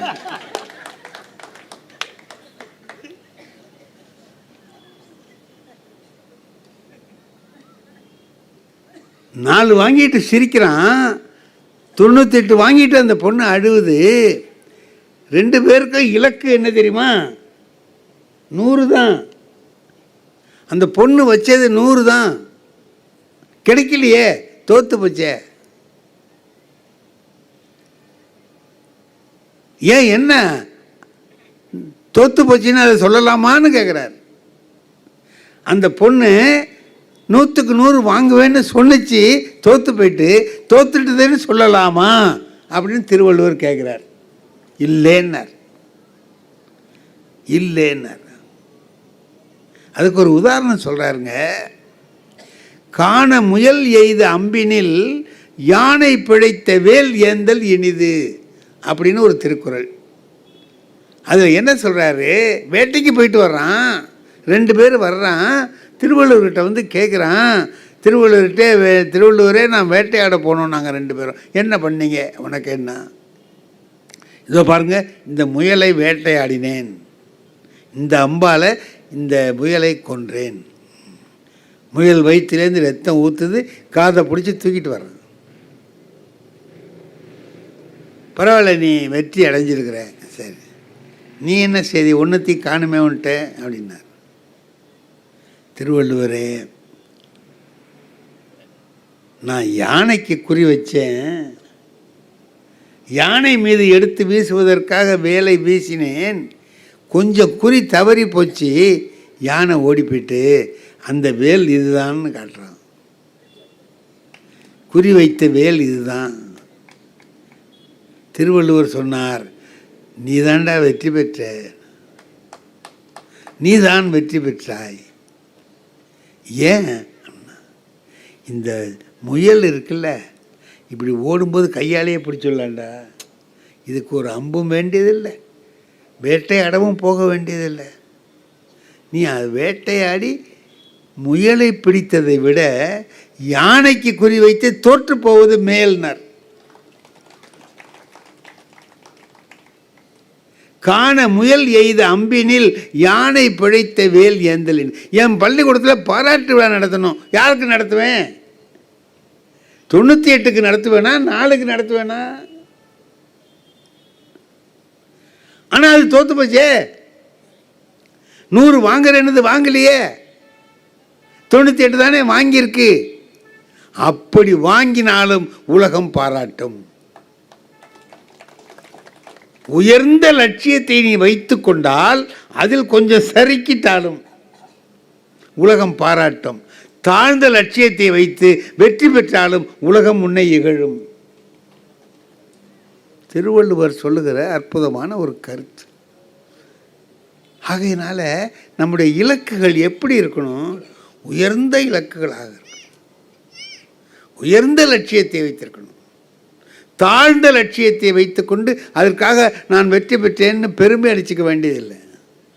உயர்ந்த லட்சியத்தை வைத்துக்கொள், அதை அடைய முடியாவிட்டாலும் கூட தப்பு இல்லை. உயர்ந்த லட்சியத்தை வைத்துக்கொண்டு அதற்காக வாழுகிற வாழ்க்கை. இப்போ இன்னைக்கு நல்ல கண்ணு இறந்து போயிட்டார், நேற்றுக்கு எல்லாரும் அவரை பாராட்டுறமே, என்ன பண்ணிட்டார் அவர்? என்ன சார் பண்ணிட்டார்? ஒரு பொது உடைமை கொள்கையை வைத்துக்கொண்டு அதற்காகவே வாழ்ந்து வாழ்க்கையில் வேறு எந்த பெரிய ஆடம்பரங்களையும் விரும்பாமல் எளிமையாக கடைசி நாள் வரை இருந்துட்டு போயிட்டார். அரசு மருத்துவமனையில் மட்டும்தான் சேர்றது. ஒரு கட்சியினுடைய தலைவர் அவர், அரசு மருத்துவமனையில் தான் சேர்றது. அப்படியெல்லாம் இருந்து ஒரு நாள் இன்றைக்கி தமிழ்நாடு முழுக்க பாராட்டுது. நான் வர்ற இடத்துலலாம் பார்க்குறேன், படம் வச்சுருக்காங்க. அவர் மீது அத்தனை பேரும் அன்பு சொரிக்கிறார்கள். அண்ணா நமக்கு வேண்டியவரை, சொந்தக்காரரா, அண்ணனா, தம்பியா, மாமனா, மச்சானா, அவர் யாரோ நாம் யாரோ, உயர்ந்த எண்ணத்தோடு உயர்ந்த வாழ்க்கையை வாழ்ந்தவரை நாம் பாராட்டுகிறோம்.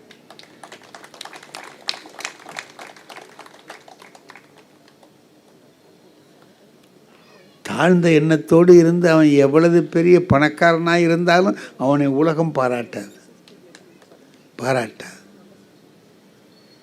இந்த நாட்டில் எவ்வளவோ பணக்காரவங்க இருந்திருக்காங்க, அது ஏன் காந்தியை மட்டும் பாராட்டுறோம்? என்ன, காந்தி என்ன பெரிய பணக்காரரா? ஒன்றுமே இல்லை, ஒன்றுமே இல்லை. உயர்ந்த நோக்கத்துக்காக தன்னை மறந்து பாடுபட்டார். அதில் எந்த கேடு வந்தாலும் பரவாயில்லை என்று போனார். உயிரே போனாலும் பரவாயில்லைன்னா அவரையும் ஒருத்த கொள்றான், அவரையும் கொள்றான். அது ஐயா சொன்னது மாதிரி அவனுக்கு போராட்ட விழா நடத்துறவன்லாம் இன்னைக்கு இருக்கான். யார?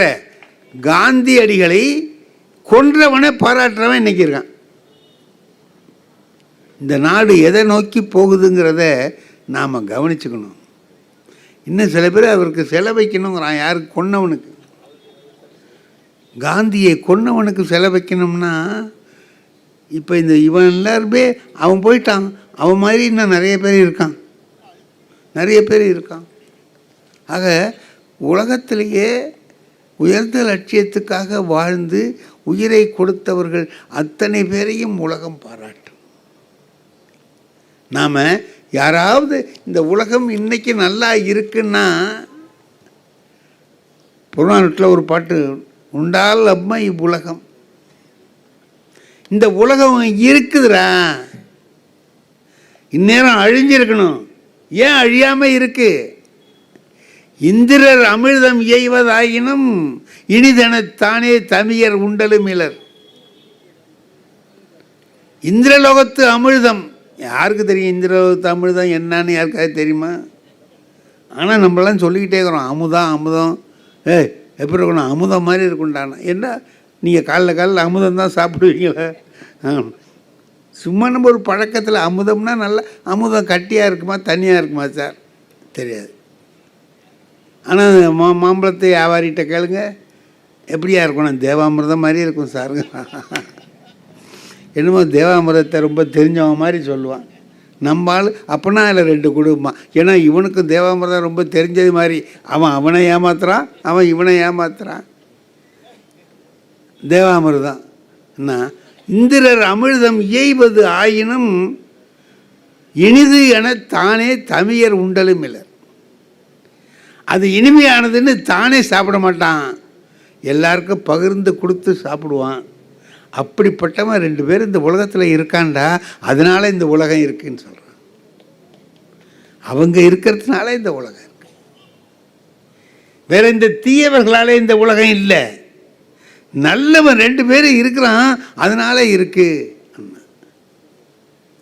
நாம் எல்லாரும் இந்த மாதிரி புத்தக திருவிழாக்களை எங்கே பார்த்தாலும் நடத்துகிறோமே, என்ன விஷயம்? எல்லாரும் படிக்கணும், அறிவு பெறணும். ஒரே விஷயம், அறிவு பெறுவது ஒன்றை தவிர வேறு வழி இல்லை. கல்வி பெறுவதை தவிர நாம் முன்னேறுவதற்கு வேறு வழியே கிடையாது என்பது ஒரு அப்பட்டமான உண்மை. அதனால் நாம் அதுக்கு என்ன செய்யணும்னு பார்க்குறோம். புத்தகங்களை படிப்பது தான் சரியான வழி. ஒரு புத்தகத்தை ஆபிரகாம் லிங்கன் படிக்கிறதுக்காக ஒரு வயலில் போய் 1 வாரம் வேலை செய்கிறார். வயலில் 1 வாரம் வேலை செய்கிறார். ஒரு புத்தகம் வேணுங்கிறதுக்கு கையில் காசு இல்லை. அவன்கிட்ட கேட்குறான், இங்கே 1 வாரம் வேலை செஞ்சுன்னா தர்றேங்கிறார். வாஷிங்டன்கிறவருடைய வரலாறை படிக்கிறதுக்கு அவர் அப்படி செஞ்சுருக்கிறார். அப்போது ஒரு புத்தகம் படிக்கிறதுக்காக 7 நாள் ஒருத்தட்ட போய் வேலை செய்யறதுக்கு தயாராக இருக்கிறான். படிப்பு என்பது அவ்வளவு முக்கியம். உலக விஷயங்களை தெரிந்து கொள்வது அவ்வளவு முக்கியமான விஷயம். அதனால் அதற்கு வேண்டிய புத்தக திருவிழாவை அது இப்போ இந்த நம்முடைய அரசு இப்போ ஒரு 4 ஆண்டுகளாக என்ன அருமையாக ஒவ்வொரு மாவட்டத்திலையும் இதை நடத்திக்கிட்டு இருக்கு. அதனால் இந்த அரசை எவ்வளவு பாராட்டினாலும் தகும். நம்ம ஸ்டாலின் அவர்களுக்கு எப்படி இந்த மாதிரி எண்ணங்கள் வந்தது அப்படின்னு தெரியல. மிக அருமையாக செய்து ஒவ்வொரு பிள்ளைங்க அதில் இன்றைக்கி என்ன தெரியுமா, எனக்கு எங்கள் ஐயாவை பார்த்து ரொம்ப மனசு நெகிழ்ந்து போச்சு. 25 லட்சம் ரூபா கொடுத்துருக்காரு சார்.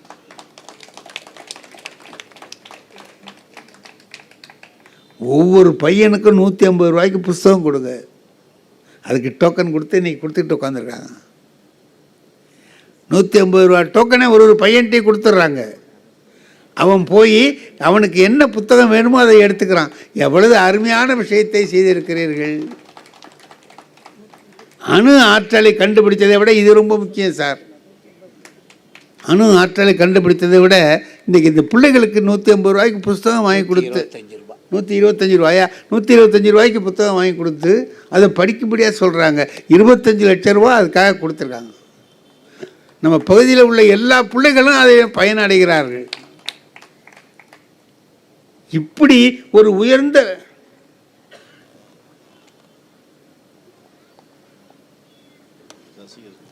இல்லைங்கய்யா, பேசிகிட்டு இருக்கும்போது சீட்டு வந்தால் அதுக்கு என்ன அர்த்தம்னு தெரியுமா உங்களுக்கு?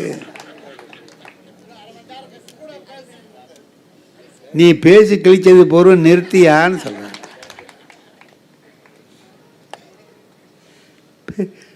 பேசிகிட்டு இருக்கும்போது சில பேர் சோடா கொண்டாந்து கொடுக்குறது மாதிரி வருவாங்க. சோடா கொடுக்கறது இல்லை, இதோட நிறுத்திடு அப்படின்னு காதுகிட்ட சொல்லிட்டு போவார். இவர் என்ன செய்கிறாரு, எழுதி கொடுத்து இன்னதை சொல்லுங்கிறார். திருக்குறளை பற்றி நான் நிறையா சொல்கிறேன், இல்லை திருக்குறள் வகுப்பு எப்படி நடத்தினேங்கிறத சொல்லுங்கிறார். பேச்சை முடிச்சிடாத, இதை சொல்லி முடியுங்கிறார். சொல்லிடுறேன். அவர் தான் என்னை கூப்பிட்டாரு, அனுப்பி வைக்க வேண்டியவர் அவர் தான்.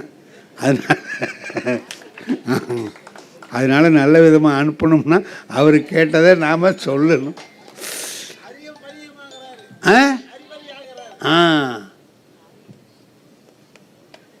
திருக்குறள் வகுப்பு நான் நடத்தினேன்.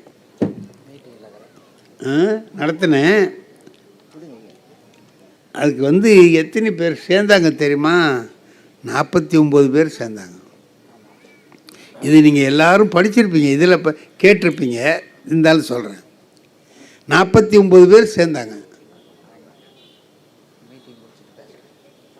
நான் எல்லார்ட்டையும் சொன்னேன், ஒரு 40 பக்கம் நோட்டில் பேரெல்லாம் எழுதி அட்டெண்டன்ஸ் மார்க் பண்ணி ஒவ்வொரு வாரமும் நீங்கள் வரணும், ஞாயிற்றுக்கிழமை எல்லாம். அவங்கள கேட்டேன், அவங்க தான் சொன்னாங்க ஞாயிற்றுக்கிழமையில் வச்சுக்கலாம் சார், காலையில் 10 மணிலேருந்து 12 மணி வரைக்கும் வச்சுக்கலாம்.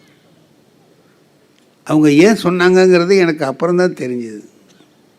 இவன் ஞாயிற்றுக்கிழமையில் தான் வெளியூர் போகிறான், இவனை போகாமல் தடுக்க வைக்கிறதுனா இதுதான் வழின்னு நினச்சி செஞ்சுருப்பாங்கங்கிறது எனக்கு அப்புறம் பரவாயில்ல, அதனால் ஒன்றும் இல்லை. சரி சரி, நான் சொன்னேன் எப்போ திருக்குறள் கேட்க ஆசைப்பட்றாங்களோ அப்போ நம்ம அதை ஒத்துக்க வேண்டியதான்னு சொல்லிட்டு வர்றேயா நடத்துகிறோன்ட்டு ஒரு கோயிலில் பிரகாரத்தில் அவங்ககிட்ட இடம் கேட்டு வாங்கி எல்லாம் நடத்தும். முதல் நாள் போனேன், 49 பேர் வந்திருந்தாங்க. கடவுள் வாழ்த்து அதிகாரம் நடத்தியாச்சு. மறு வாரம் போகிறேன். நான் அவங்ககிட்ட சொன்னேன், வராமல் இருக்கக்கூடாதுப்பா, ஒவ்வொரு வாரமும் தொடர்ந்து வரணும். நான் வெளியூருக்கெல்லாம் போகாமல் உங்களுக்காக இந்த ஞாயிற்றுக்கிழமை அன்றைக்கி இங்கேயே இருக்கிறதுன்னு நான் முடிவு பண்ணி வந்துக்கிட்டு இருக்கிறேன், அது மாதிரி நீங்களும் இருக்கணும் அப்படிலாம் சொல்லி எல்லாம் செஞ்சேன். இப்போது மறு வாரம் போய் வான் சிறப்பு அதிகாரம் நடத்தலாம்ட்டு போகிறேன். 13 பேர் தான் உட்காந்துருக்கான். நான் கேட்டேன், எங்கப்பா பாக்கி பேர் 36 பேரை காணுமே, எங்கன்னு. வந்தவனுக்கு நடத்துங்க சாருங்கிறான். வந்தவனுக்கு நடத்துங்க சார். இல்லைப்பா அவங்கெல்லாம் அவனுக்கு ஏதோ ஒரு வேலையை பண்ணி. உங்களுக்கு வந்தவன் முக்கியமா வராதவன் முக்கியமா? வந்தவனுக்கு நடத்துங்க, வராதவனை பற்றியே பேசிகிட்டு இருக்கீங்க, நடத்துங்க சார். எங்கடா போனாங்க அந்த 36 பேர்? நான் தான் அன்றைக்கி சொன்னேன்ல, வராமல் இருக்கப்படாதுன்னு சொன்னேன்ல. சொன்னீங்க சார், அவங்களுக்கு ஒரு முக்கியமான வேலை, போயிட்டாங்க. அப்போ எனக்கு வருத்தமாக இருந்துச்சு. அவங்களுக்கு ஒரு வேலையாக போயிட்டாங்கன்னா என்ன அர்த்தம்? திருக்குறள் படிக்கிறத ஒரு வேலையாகவே அவன் நினைக்கல. இப்போ 13 பேர் ஏன் வந்திருக்கான்னா வேறு வேலை இல்லாததுனால வந்திருக்கிறான். என்னை எப்படி வச்சுருக்கானுன்னா வேலை இல்லாதவங்களுக்கு ஒரு தலைவன் மாதிரி வச்சுருக்கிறான். நான் சொன்னேன், சரிப்பா நீங்கள் வந்துட்டீங்க, இந்த வாரம் நடத்திடுறேன், அடுத்த வாரம்லாம் வேண்டாம், என் வேலையை நான் பார்க்குறேன், உங்கள் வேலையை நீங்கள் பாருங்கள் அப்படின்னு சொல்லிவிட்டு இதோடு நிறுத்திடுவோம். இன்றைக்கி வந்த வரைக்கும் நான் உங்களுக்கு நடத்துகிறேன்னு வான் சிறப்பு அதிகாரம் நடத்தியாச்சு.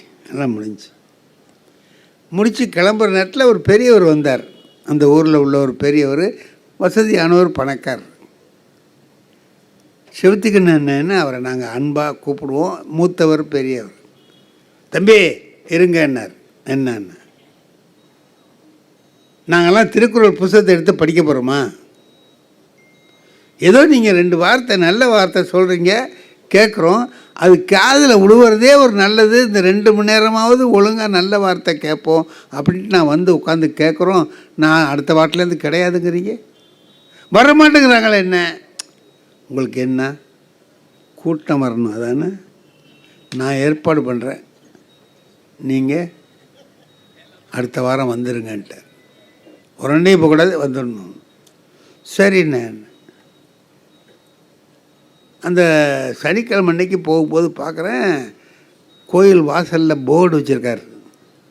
என்னென்னா, நாளை இங்கு திருக்குறள் வகுப்பு நடைபெறும், புலவர் சண்முக வடிவேல் வகுப்பு நடத்துவார், நேரம் காலை 10லிருந்து 12 வரை, அனைவரும் வருக அப்படின்னு சொல்லிட்டு ஒரு கோடு போட்டுட்டு கீழே குறிப்பு, விநியோகம் சர்க்கரை பொங்கல் புளியோதரைன்னு.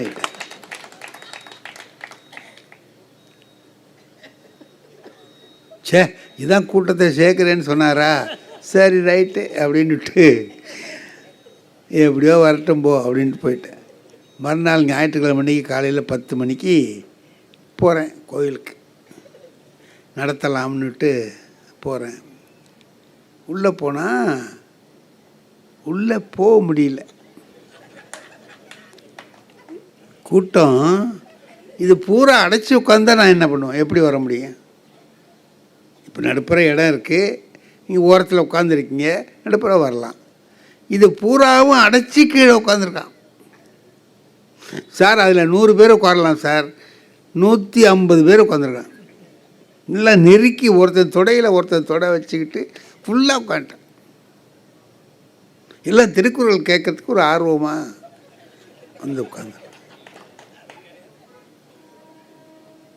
நான் உள்ளே வரணும்ல, அங்கேருந்து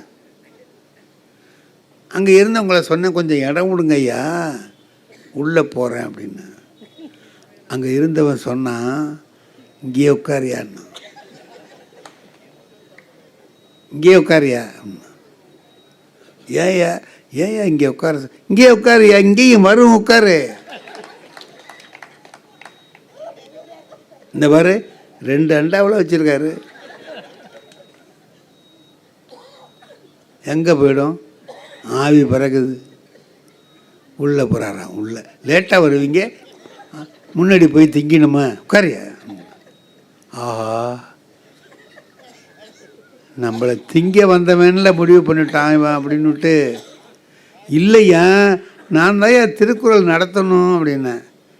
என்ன இதே மாதிரி சொல்லிட்டு தான் 10 பயிலோ உள்ளே போட்டானோ அப்படின்னு.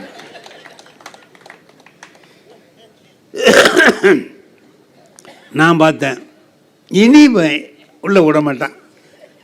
நான் கூட்டம் வரணும்னு நினச்சோம், நம்மளே உள்ளே விடாத அளவுக்கு இருக்கணும்னா நம்ம என்ன பண்ணுறது? நின்றுட்டு இப்படியே நிற்கிறேன். இங்கே நிற்கிறார் செவத்துக்கு, என்ன இங்கே நிற்கிறார். இங்கேன்னு சொன்னார், தம்பி வரல, என்ன அங்கேயே நிற்கிறீங்க? என்ன அண்ணே விட மாட்டேங்கிறாங்க அண்ணன். தம்பி இடம் விடுப்பா, சார் தாண்டா திருக்குறள் நடத்தணும், விடுங்கடா அப்படின்னாரு. அப்போ அங்கே உட்காந்த ஆள் சொல்கிறான், நீங்கள் தான் நடத்தணுமா சார், முதலே சொல்லக்கூடாது அப்படின்னா. ஐயோ, நான் சொன்னதுக்கு நீ அதெல்லாம் பேசிகிட்டு இருக்காங்க போங்கன்ட்டான். சரின்னுட்டு வந்தால் ஒருத்தன் தலைமையிலெல்லாம் காலை வச்சு மெதுவாக நடந்து வர்றேன். இடையில் ஒரு ஆள் கேட்குறான், நீங்கள் தான் திருக்குறள் நடத்த போகிறீங்களா சார்னா? ஆமாம், கொஞ்சம் விறுவிறுன்னு நடத்துங்க சார். நான் நினச்சேன் திருக்குறளை விறுவிறுன்னு கேட்கணும்னு ஆசைப்பட்றான் போல இருக்கு, சீக்கிரம் சீக்கிரம் கேட்கணும்னு ஆசைப்பட்றான், நடத்துவோமே அப்படின்னு நினச்சிக்கிட்டு நான் நடத்துகிறேன்ப்பா அப்படின்ட்டு வந்தேன். வந்து உட்காந்து ஆரம்பித்து 3 திருக்குறள் நடத்தினேன். எதுக்க ஒரு ஆளு கிட்ட உட்காந்தவன் எழுதிச்சான், ஐயா ஒரு சந்தேகம் இல்லைன்னா. பொதுவாக பாடம் நடத்துகிற போது யாராவது சந்தேகம் கேட்டாங்கன்னா நமக்கு ரொம்ப மகிழ்ச்சியாக இருக்கும். ஏன் கவனிச்சிருக்கான், அதனால தானே சந்தேகம் கேட்குறான் அப்படின்னு நமக்கு சந்தோஷமாக இருக்கும். என்னப்பா சந்தேகம் கேளுன்னு. இல்லை, இன்னும் எத்தனை திருக்குறள் இருக்குதுன்னு கேட்டான். என்னத்தை புஸ்தகத்தில் எத்தனை இருக்குதுன்னு கேட்குறியா, என்ன கேட்குற அப்படின்னா, இல்லை இல்லை அதில் எவ்வளவு தான் நம்மளுக்கு என்ன, இன்றைக்கி நீங்கள் என்ன எவ்வளவு நடத்துவீங்க அப்படின்னு கேட்டேன். அதான்ப்பா 3 நடத்தியிருக்கேன், இன்னும் 7 சரி கிழிஞ்சது போ அப்படின்ட்டு. ஏய்யா என்னய்யா அப்படின்னு. இல்லை நீங்கள் 3 அரை மணி நேரம் நடத்தியிருக்கீங்க, இன்னும் 7னா எவ்வளோ நேரம் நடத்துவீங்க அப்படிங்கிறது தான் எனக்கு கோவம் வந்துட்டு. திருக்குறளை பற்றி தெரியுமா உனக்கு? திருக்குறள் உலகம் திருக்குறளை எப்படி பாராட்டுதுன்னு தெரியுமாடா? ரஷ்யாவில் கிரெம்ளின் மாளிகையில் டங்ஸ்டன் உலகத்திலேயே அறை கட்டி அதில் இங்கிலீஷ் திருக்குறள் இங்கிலீஷ் பதிப்பை அங்கே வச்சு காப்பாற்றுறான்டா. உலகம் அழிஞ்சாலும் அது அழியப்படாதுன்னு. அவ்வளவு சிறந்த திருக்குறளை நீ 3 இருக்கா 7 இருக்கான்னு கேட்குற அப்படின்னு கொஞ்சம் கோபமாக பேசு. அவன் பார்த்தான், என்ன சார் கோபமாக பேசுகிறீங்க, பிள்ளை என்ன இந்த இரு சார், நான் என்ன கேட்டேன் இப்போ இவ்வளோ கோவம்? உங்களை திருக்குறள் நடத்தப்படாதுன்னு சொன்னேன்னா 10 என்ன சார் 20 வேணாலும் நடத்துங்க கேட்போம், ஆனால் ஒன்று வச்சுங்க, ஆறி போனால் நல்லா இருக்காது.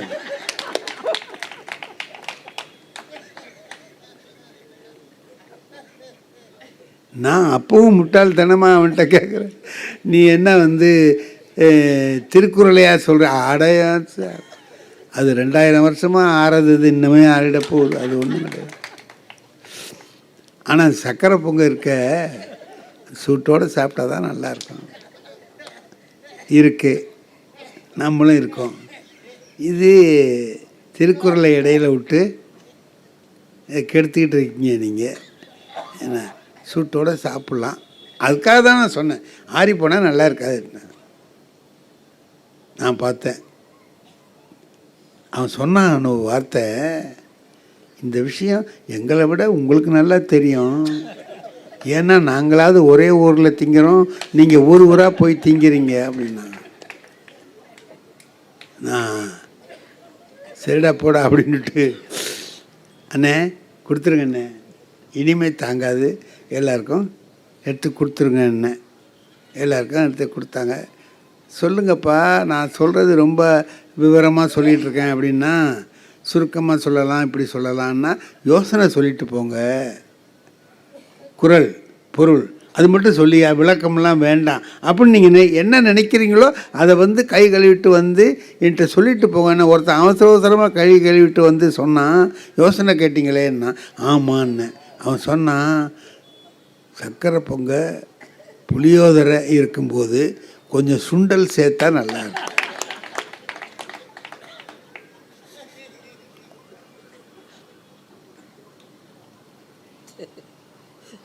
நான் திருக்குறள் நடத்தின கதை இதுதான். என்ன பாடுபடுத்தியிருப்பாங்க அப்படிங்கிறத நீங்கள் பாருங்கள். அதே மாதிரி கைராசி டாக்டரை பற்றி சொன்னார். எங்கள் ஊரில் கைராசி டாக்டர்னு ஒரு டாக்டர் இருந்தார், நல்ல டாக்டர் சார். ரொம்ப மோசமாக இருக்குல்ல. இப்போ எங்கள் அடுத்த வீட்டில் ஒருத்தருக்கு அவங்க அப்பாவுக்கு ரொம்ப வயசானவர், சீரியஸாக இருக்குது, இழுத்துக்கிட்டு இருந்துச்சு. அவர் தந்தி கொடுத்துட்டார். ஒரு 25 பேர் வந்துட்டாங்க, சொந்தக்காரவங்க, நெருங்கின சொந்தக்காரவங்க. அவங்க அப்பா போக மாட்டேங்குது, இழுத்துக்கிட்டே இருக்குது. வந்தவனும் போக மாட்டேங்கிறான். 25 பேர் உட்காந்துட்டான். 1 நாள் ஆச்சு, 2 நாள் ஆச்சு, 3 நாள் ஆச்சு, 1 வாரம் 7-8 நாள் ஆகிட்டுது, போக மாட்டேங்கிறான். அதில் ஒருத்தர் சொல்கிறாரு, தினம் இட்லி போடாதீங்க, நாளைக்கு பூரி போடுங்கங்கிறான். என்னடா இது, என்னடா பண்ணுறது? ஒருத்தர் சொல்கிறான், 11 மணிக்கு நாங்கள் ஒரு டீ குடிப்போங்கிறான். இதுக்கு எல்லாத்தையும் கையில் இருக்கிற காசெல்லாம் இதுலேயே செலவாயிடும் போல் இருக்க. 25 பேருக்கு தினம் 3 வேளையும் சாப்பாடு போடுறா எவ்வளோ செலவாகும் பார்த்தான். அவனுக்கு ஒரு நாள் பார்த்தான், ராத்திரியில் தூக்கம் இல்லை, அப்படி ரோட்டில் அப்படி அலைஞ்சிக்கிட்டு இருக்கான். அப்போ அடுத்த வீட்டுக்காரன் வந்தான். அந்தாண்ட வீட்டுக்காரன், என்னென்ன ஏதோ கவலையாக நடக்கிறீங்களே ராத்திரியில், என்ன விஷயம் அப்படின்னா, ஒன்றும் இல்லைப்பா, அப்பாவுக்கு இது மாதிரி உடம்பு சரியில்லை, தந்தி கொடுத்தேன், இந்த பாரு திண்ணையில் எல்லாம் படுத்துருக்கான் பாரு, 25 பேர் வந்துட்டான், செலவாகிட்டே இருக்குது, என்ன பண்ணுறதுன்னு தெரில, எங்கள் அப்பாரும் போக மாட்டேங்கிறாரு, இவனுங்களும் போக மாட்டேங்கிறான், பணம் மட்டும் போயிட்டுருக்குப்பா, என்ன பண்ணுறதுன்னு தெரில அப்படின்னா. அதுக்கு அந்த அடுத்த வீட்டுக்காரன் சொன்னான், நம்ம டாக்டர்கிட்ட கொண்டு காட்டலாம் என்ன அப்படின்னா. டாக்டர்கிட்ட காட்டலாமா? அடையான்னு நீ எழுத்துக்கிட்டு இருக்க, அதுக்கு தான் சொல்கிறேன் காட்டலாம். காட்டினா அன்னைக்கே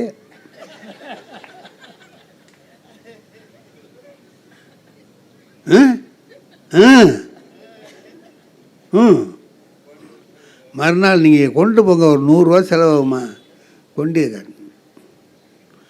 அவர் அதை மறுநாள் 100 ரூபா செலவானாலும் பரவாயில்ல, ஸ்ட்ரெச்சரில் வச்சு கொண்டு போய் டாக்டர்கிட்ட காமிச்சா டாக்டர் சொல்கிறாரு, என்னையா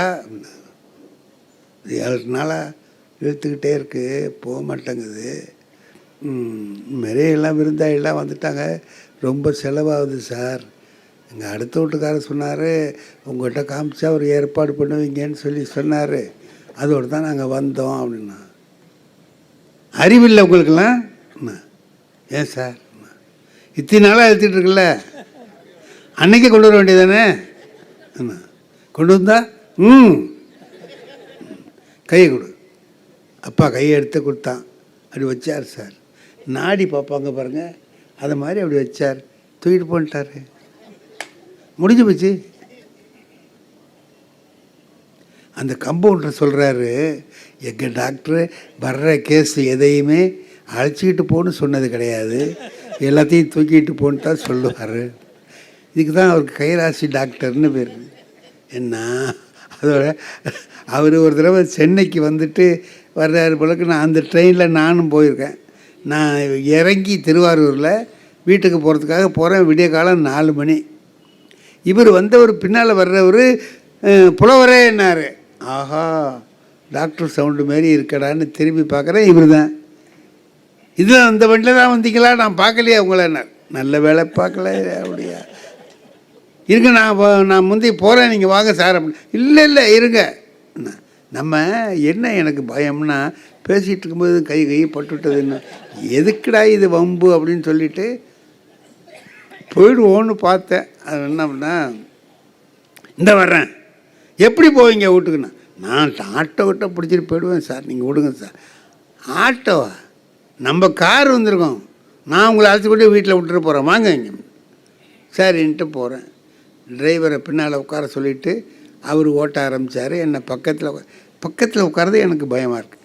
நம்ம என்ன அது உட்காரோம்னா ஒரு கை, இப்போ ஹரி இருக்கிறாரு, இவர் தான் டிரைவர்னு வைங்க, கை பட்டுட்டுன்னு வைங்க, இது ஏண்டா இது, ஊருக்கு போயிட்டு ஒரு நல்ல விதமாக வீட்டுக்கு போய் சேர வேண்டாமா அப்படின்னு நினச்சிக்கிட்டு நான் அப்படி எட்டி இப்படியே உட்காந்துட்டேன்.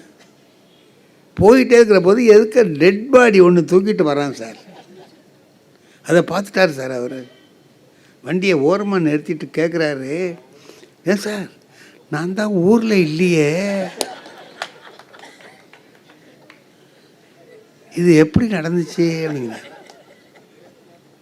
சார் ஏதோ சார் வேறு யாரோ இந்த வேலையை பார்த்துட்டா மறுக்க விடுங்க, என்னை முதல்ல கொண்டு வீட்டில் விடுங்க சார் அப்படின்னு வீட்டுக்கு போய் சேரத்துக்குள்ளே அந்த பாடுபட்டு அந்த மாதிரி டாக்டர் அவர். அதனால் போகிறோம் சார்.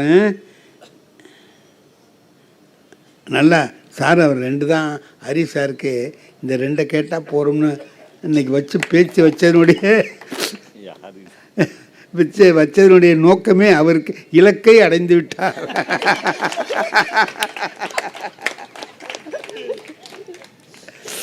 ஏதோ ஒரு ஜாலியாக எல்லாத்தையும் பேசிகிட்டு இருக்கிறதுக்கு அருமையான வாய்ப்பு, மிக நன்றாக இருந்தது. அதனால் எல்லாத்துக்கும் என்னையா பிரச்சனை, யாருக்கு தெரியும் அப்படின்னு கேட்டாக்கா நம்ம ஒரே பதில் சொல்லணும், யாருக்கு தெரியும், தெரியாது என்று சொல்லலாம்.